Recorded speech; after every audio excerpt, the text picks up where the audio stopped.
Thomas "Tom" Rivers began his morning rounds at the Double R Ranch in Wyoming Territory, 1885. He moved through the barn with practiced silence, checking each horse, running expert hands over legs and flanks, looking for any sign of injury or illness. Tom was 23 years old and hadn't spoken a word since he was 7. It wasn't that he couldn't speak. The ranch doctor had examined him years ago and found nothing physically wrong. Tom simply chose not to. After his parents died in a prairie fire that swept through their homestead, taking his younger sister with them, the words had dried up inside him like a creek bed in summer. The ranch hands had long since stopped trying to coax conversation from him. Instead, they'd learned to read his gestures, his nods, the way he'd tap his hat brim for yes or shake his head for no.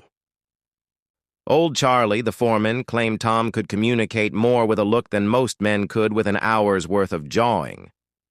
Tom finished with the horses and moved to the cattle pens. The Double R wasn't the biggest ranch in Wyoming, but it was well run. The owner, Mr. Harrison, had taken Tom in after the fire, gave him work and a place to sleep in the bunkhouse.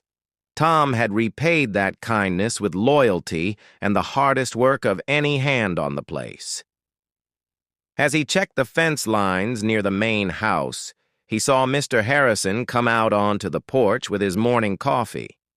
The older man waved, and Tom touched his hat brim in response. "Tom," Mr. Harrison called. "Got news. My niece is arriving today from Boston. She'll be staying the summer, maybe longer. Her name's Maggie. She's a writer, apparently." "Writes for some ladies' magazine back east." Tom nodded to show he understood. "I'm telling everyone to make her feel welcome. She's had a rough time of it lately. Lost her father, my brother, last winter. Thought the fresh air and quiet might do her good." Quiet, Tom thought with something like amusement. She'd come to the right place for that. By noon, a wagon rolled up the long drive carrying trunks, hat boxes, and one very animated young woman who was talking a mile a minute to the unfortunate driver. "And then the train lurched so terribly that my hat box nearly flew right out the window, can you imagine? All the way from Cheyenne, I kept thinking about what my uncle wrote in his letters, about the wide-open spaces and the mountains. Oh my goodness, are those the mountains? They're even more spectacular than I imagined. Do you know I've never seen anything taller than a church steeple? And the sky, it's so enormous here, like someone stretched it out like taffy." Tom watched from the corral, leaning against the fence post. The woman, Maggie, he presumed, was small and dark-haired, wearing a traveling dress that was entirely impractical for ranch life. She gestured wildly as she spoke, her hands never still. She didn't stop talking even as Mr. Harrison helped her down from the wagon. "Uncle William. Oh, it's so wonderful to finally be here. The journey was absolutely extraordinary, though exhausting, of course. And I have so many questions about everything. What are those animals over there? Are those your cattle? They're much larger than I expected from the pictures I've seen." Tom returned to his work, thinking that the ranch was about to get a lot noisier.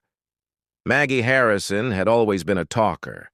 As a child, her governess used to say that Maggie came into the world with a story already on her lips.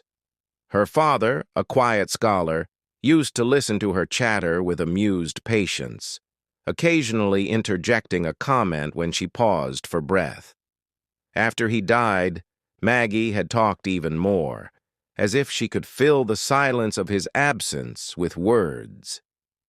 Her editor at Peterson's magazine had suggested a change of scenery might help with her grief, and perhaps give her some fresh material for her articles about modern American life. Wyoming Territory was certainly different from Boston. On her first full day at the ranch, Maggie woke before dawn to the sound of roosters and got dressed in one of her simpler day dresses. She wandered outside, still talking to herself as she often did, narrating her own life like one of her articles. The air here is remarkable, so crisp and clean, nothing like the coal smoke of the city. And the colors.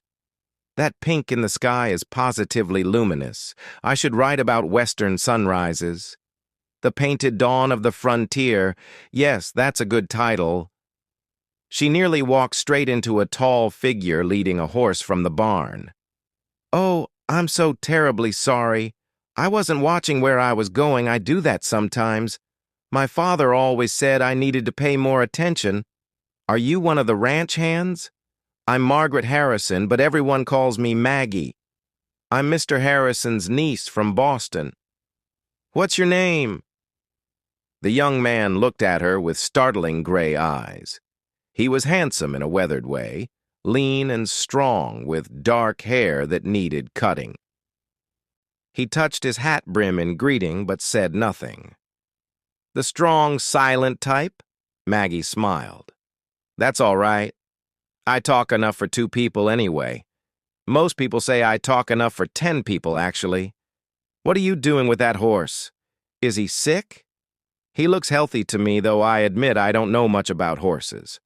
I rode in Central Park a few times, but that's hardly the same as ranch horses, I imagine. The young man gestured toward the horse's front leg, then pointed toward the barn. Oh, he's limping. I didn't notice. You're taking him to be checked? That's very responsible. Does the ranch have a veterinarian? I suppose that would be necessary with so many animals. How many animals are there? Uncle William mentioned cattle and horses, but are there others? Do you have chickens? I heard chickens earlier.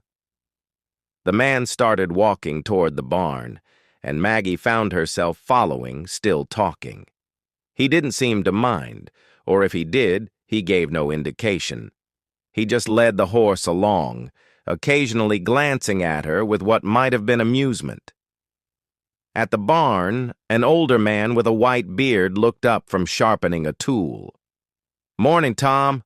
Who's your chatty friend? I'm Maggie Harrison. She extended her hand enthusiastically. Mr. Harrison's niece, from Boston. And you are? Charlie Webster, foreman of this outfit. He shook her hand, grinning. I see you've met our Tom. He's the best horseman we got, even if he is quieter than a church mouse. Tom, Maggie repeated, turning to the silent man. It's nice to meet you properly, Tom. Wait, quieter than a church mouse? You mean he doesn't talk at all? Not a word in 16 years, Charlie confirmed. But don't let that fool you. Tom understands everything and communicates just fine when he needs to. Maggie looked at Tom with new interest. He was examining the horse's leg with gentle competence, his face concentrated. How fascinating, she murmured. A man of mystery. You know, I write articles for magazines back east. I bet readers would find your story incredibly interesting. Not that I'd write about you without permission, of course, but the contrast between East and West, the different ways people communicate. Oh, there's definitely an article in there somewhere.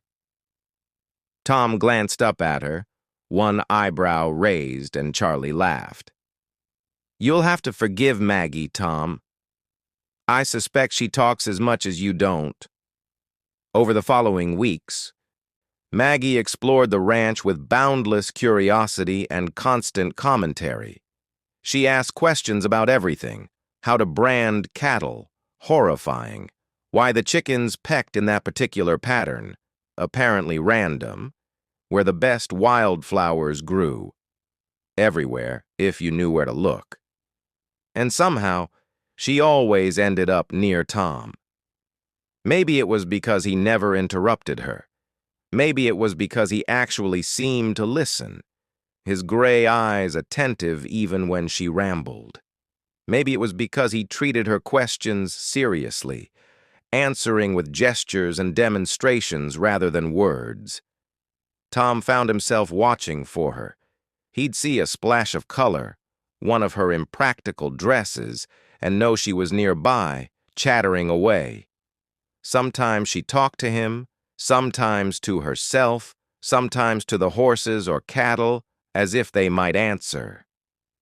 One morning, she found him breaking a young horse in the round pen. She climbed up on the fence rail, never mind that it wasn't ladylike, and watched with fascination. "What are you doing exactly? Is he wild?" "He doesn't look wild. Actually, he looks rather sweet. Why do you keep making him go in circles? Is that part of the training? My friend Julia back home had a horse, though she mostly used him to pull her carriage. I don't think she ever trained him herself. Do you train all the horses? That seems like a lot of work." Tom glanced at her and made a motion with his hands, palms together, then slowly apart. "Patient," Maggie guessed.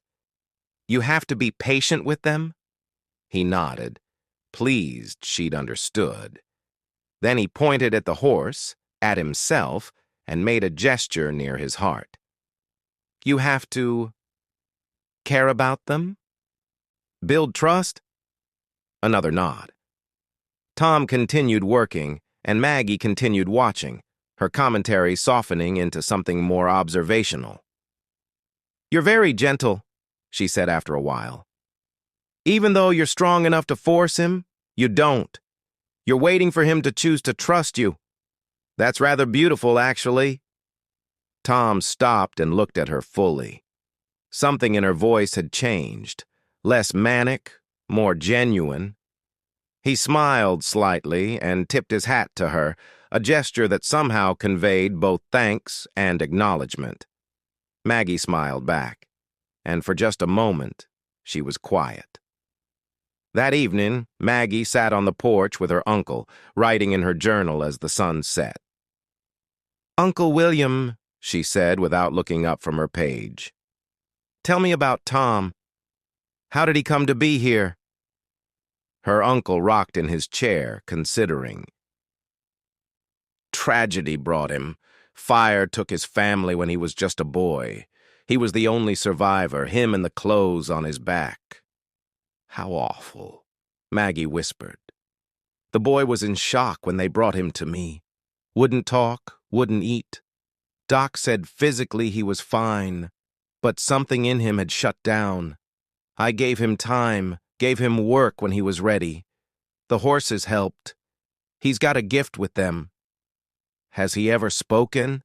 In all these years?" "Not once. But Maggie, don't make the mistake of thinking he has nothing to say. Tom Rivers speaks volumes, just not with words." Maggie thought about that as she went to bed. She thought about strong, gentle hands on a horse's neck, about gray eyes that actually listened, about a man who had survived the unsurvivable and somehow remained kind. She thought maybe she'd been talking her whole life and never really saying anything at all. Maggie started spending her mornings with Tom, watching him work. At first, she filled the silence with her usual stream of consciousness. But gradually, she began to leave spaces in her words. Pauses. Silences. In those silences, she discovered things. She noticed how Tom would tilt his head slightly when a horse was nervous, how his hands never moved roughly, even in haste, how he'd pause before entering a stall, as if announcing himself politely to the animal within. One day, she brought her writing notebook to the barn. "I hope you don't mind," she said, settling onto a hay bale. "I'm supposed to be writing an article about ranch life, but I keep getting distracted. There's so much to observe here. Do you mind if I just watch?" Tom shrugged amiably and went back to cleaning tack. Maggie opened her notebook, pen poised, but found herself just watching instead of writing. After a while, she said, "Can I ask you something? And you don't have to answer. I mean, you can answer however you want." but I was wondering, do you miss it? Talking. Tom paused in his work. He looked at her for a long moment, then shook his head slowly. No. You don't? Really? Maggie leaned forward. But don't you ever want to just express yourself? Share your thoughts? Tom set down the bridle he'd been oiling and came to sit on a nearby barrel. He pointed at his eyes, then at her, then at the horses, the barn, the world around them. You see things, Maggie interpreted. You watch. He nodded. Then he pointed at his heart, and then gestured around again, a sweeping motion that encompassed everything. And you feel them?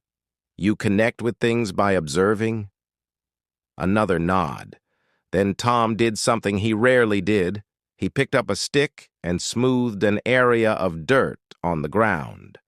Carefully, he began to draw. A simple sketch emerged. A person with words coming from their mouth, floating up and away like smoke. Then another person with lines going from their eyes to various objects, trees, animals, sky, and those lines had small hearts on them. Oh, Maggie breathed. You're saying that some people express themselves with words, and they float away and disappear. But you express yourself through connection, through attention, and that stays. Tom smiled at her, really smiled, and Maggie felt something warm unfold in her chest. That's the most profound thing anyone has ever communicated to me, she said softly. And you didn't say a single word. Summer deepened, and Maggie found herself changing in ways she couldn't quite articulate.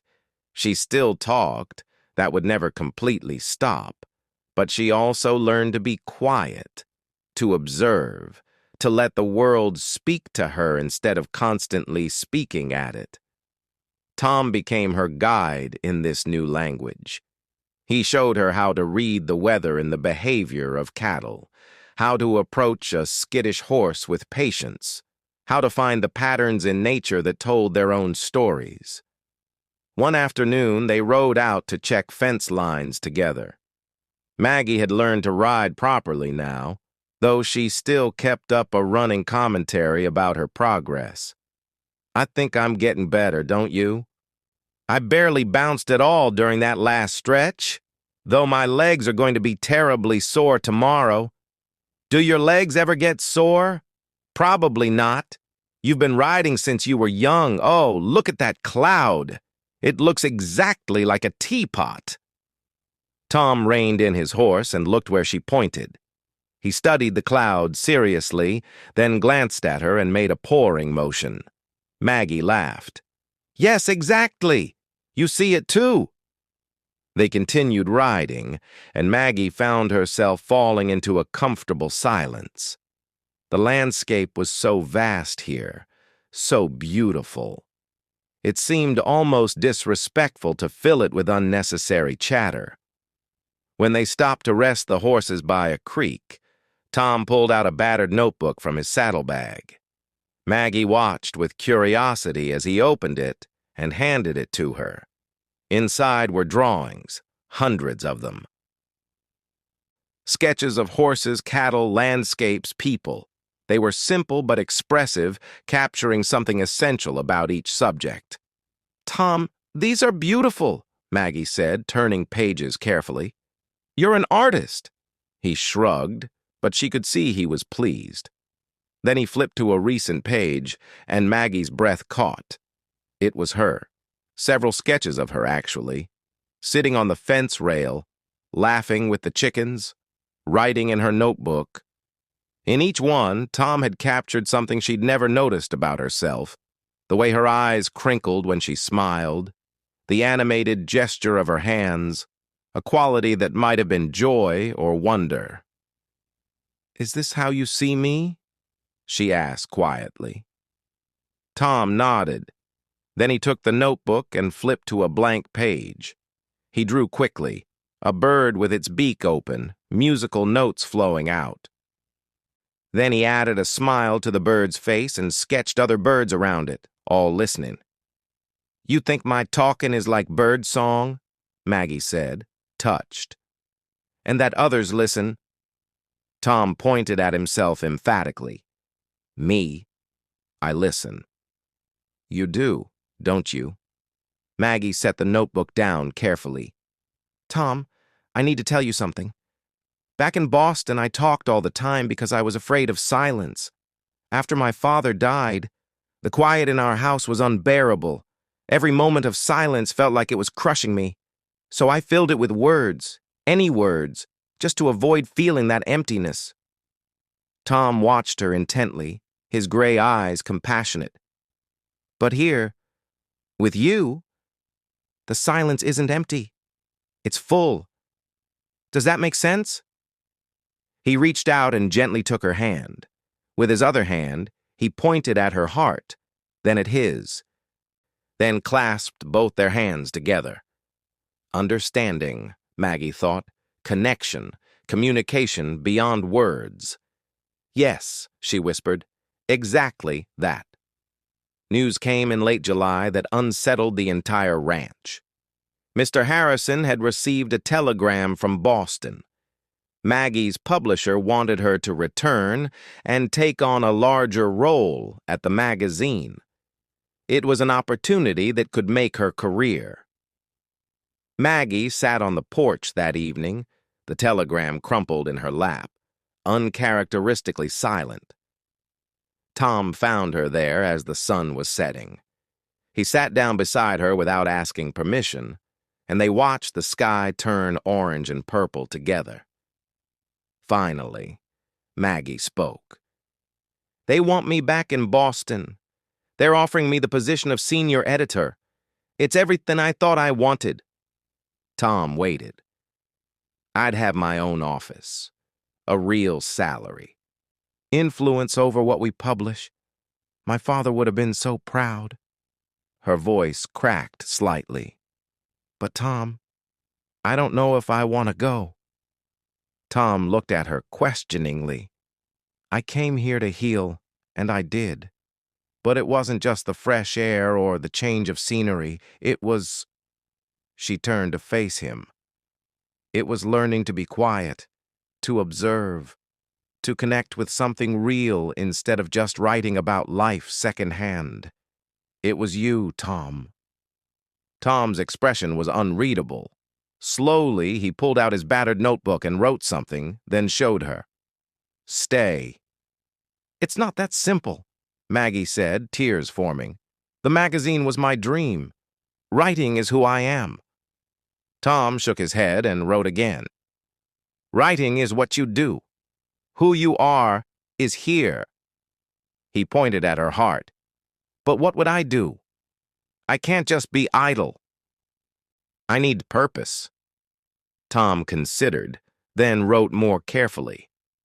"You could write about real things, teach others to see like you learn to see. Many stories here no one tells." Maggie thought about that.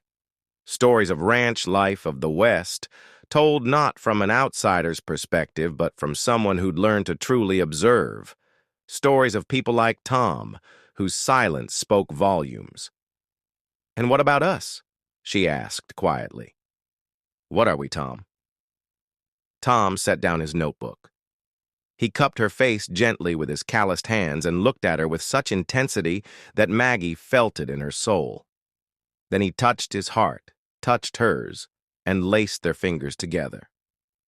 "You love me," Maggie whispered, "even though I talk incessantly and you never speak a word." Tom smiled and nodded. Then he pointed at her mouth, at his eyes, and made a gesture that somehow conveyed perfect balance. "We complete each other," she said, understanding. "Your silence and my words." He kissed her then, soft and sure, and Maggie thought that some conversations didn't need any words at all. Maggie sent a telegram to Boston asking for time to consider. Her editor, Mrs. Pemberton, responded with a deadline, 1 month to decide. That month was both wonderful and agonizing. Maggie and Tom grew closer, finding ways to communicate that transcended spoken language. He showed her more of his drawings. She read him her articles, and he'd nod or shake his head, his expressions telling her what worked and what didn't. The other ranch hands had noticed their connection and treated it with amused approval. Charlie, in particular, seemed pleased. "Never thought I'd see Tom court a woman," he told Maggie one day. "But then again, never thought I'd see a lady from Boston mucking out stalls and smiling about it." Maggie had indeed changed.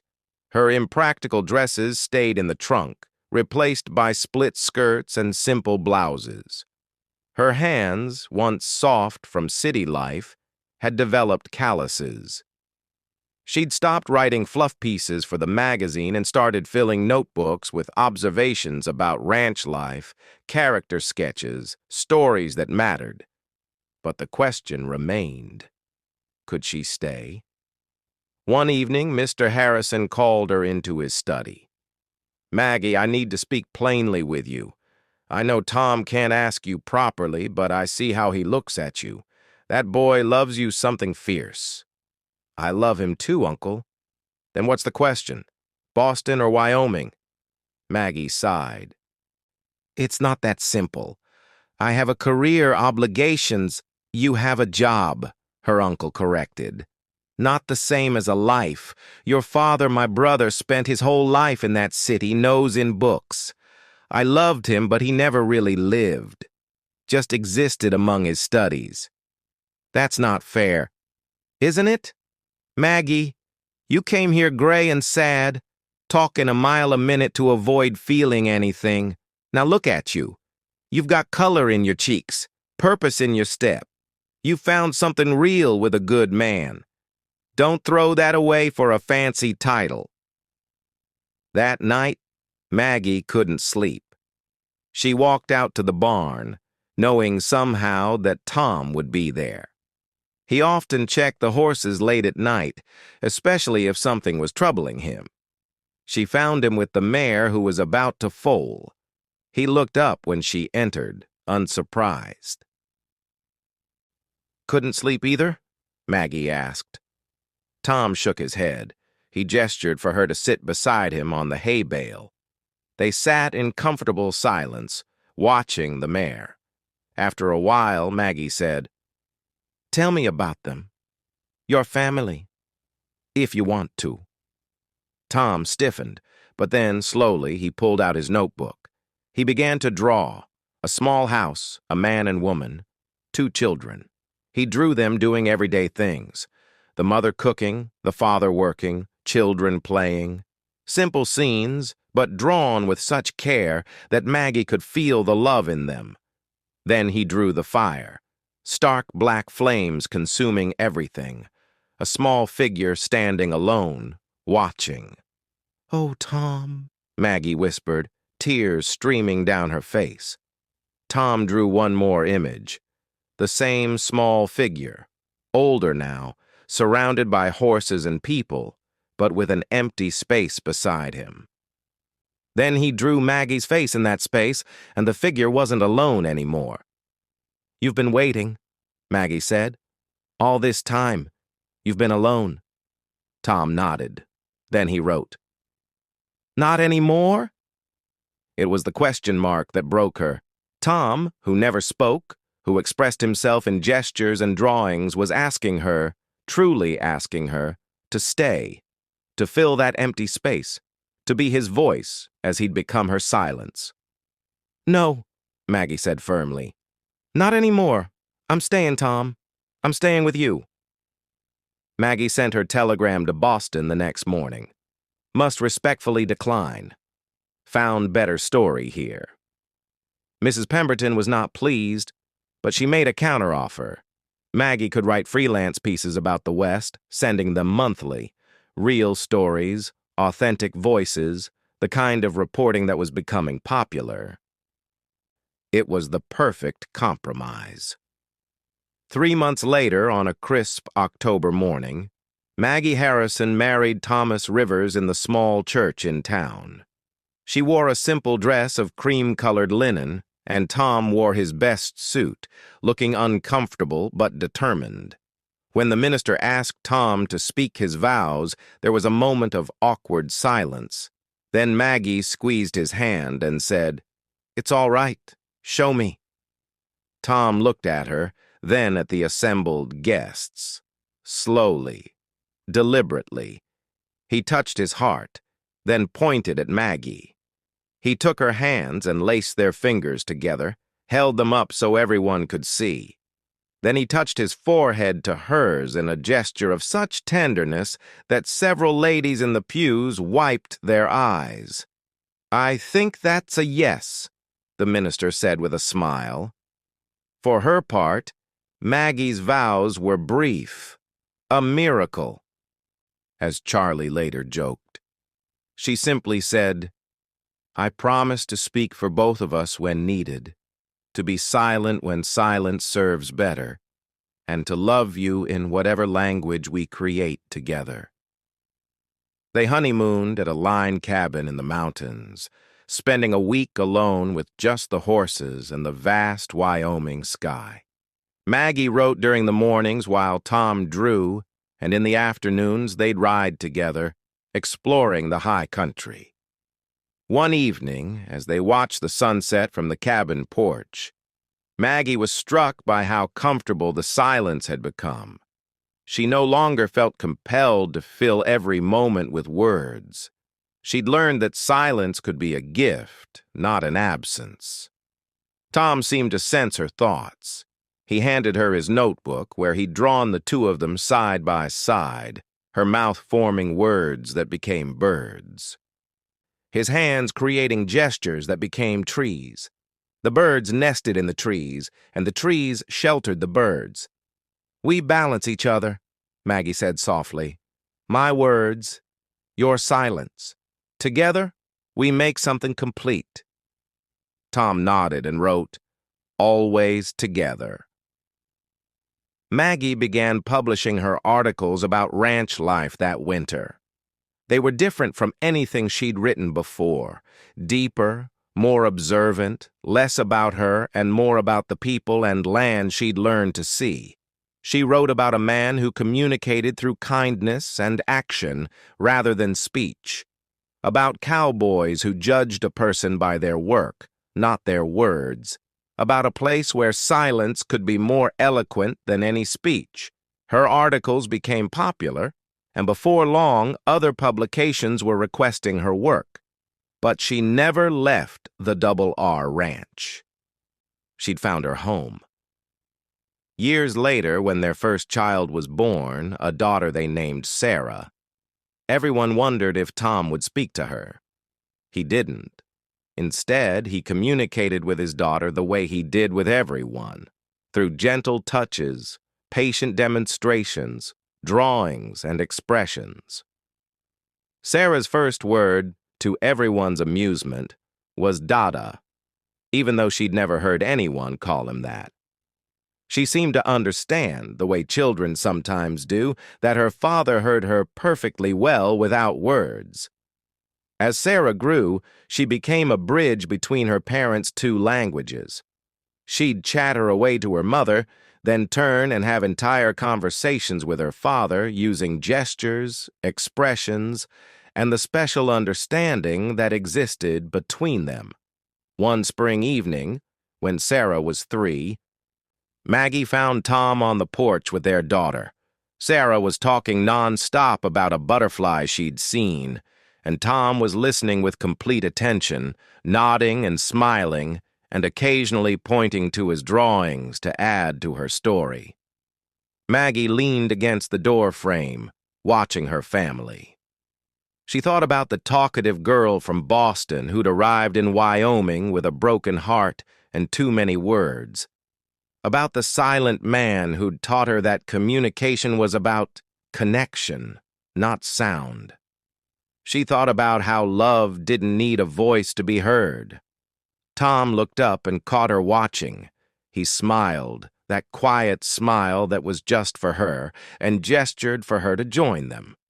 As Maggie settled beside her husband, with their daughter nestled between them still chattering away, she realized she'd finally found the story she'd been meant to write all along. It was a story about finding your voice by learning to listen, about filling silence and emptying words until you found the balance, about two people who spoke different languages but understood each other perfectly. And it was a story that would last a lifetime.